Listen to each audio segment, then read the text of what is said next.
Ever since I changed my content from MMA, hip hop, product development, whatever, to all Jesus, solely centered on, focus on spreading the gospel, it's been really difficult for me not to talk about the fights.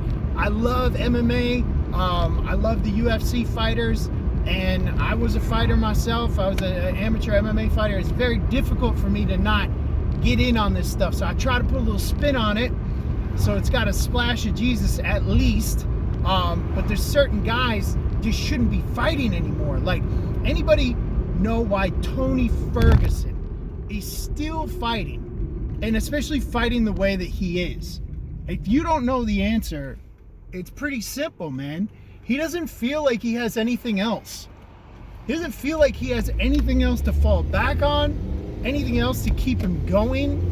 And after all the damage he's taken, I mean, I think he's on a 7-fight losing streak, and this guy is still too tough for his own good. Like, when he was winning, everybody was saying, man, how's he taking all those shots? And now that he's losing, everybody's saying the same thing. They're like, how is he taking all those shots? It's crazy. And every time he gets hit in the head, that takes him further and further away from his family. You know, I love the sport. I love what these guys are doing, but at the same time, it's like we shouldn't be hitting each other in the head that much, and we shouldn't be glorifying this stuff. But if you look at these people, you know, you put in your career, you fight for 20 years, maybe you're brain dead, maybe you're not, but it happens, and it seems like they don't have anything to fall back on. Like, if you put in the work, God is going to be there for you. Tony Ferguson is famous, man. He's a superstar. He can help so many people. He's got so much influence. He's got so much of a following, and people really look up to him and admire him. You know, I don't know if Tony is a very Christian man, if he's got a religious background, but I know he's very spiritual, and he's very strong mentally, and I don't think his family wants to see him take that kind of damage anymore. I just don't think it's beneficial for him in any way, shape, or form any longer. And I shake my finger at anyone that is encouraging him to still fight, anyone that works in the UFC. I don't know who's 110% in charge besides Tony as to whether or not Tony's going to fight anymore. I don't know if it's the Athletic Commission. I don't know if it's Dana White.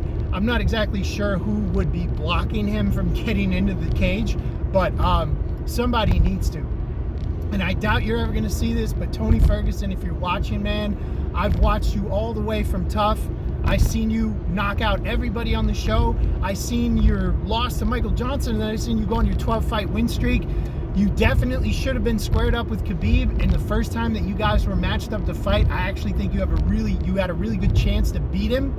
But at the end of the day, man, you're a child of God.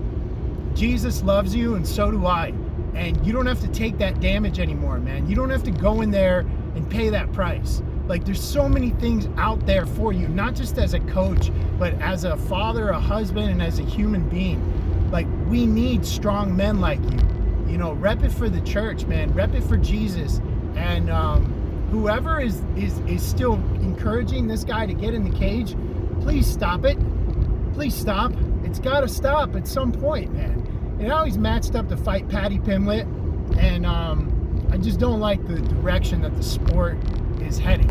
You know, we can't use this guy to be a superstar anymore. What can we use him for? To build up other superstars. And you might be saying, hey, it's a business, but I'm going to say to you, hey, it's a person. Everything matters. Stay blessed up.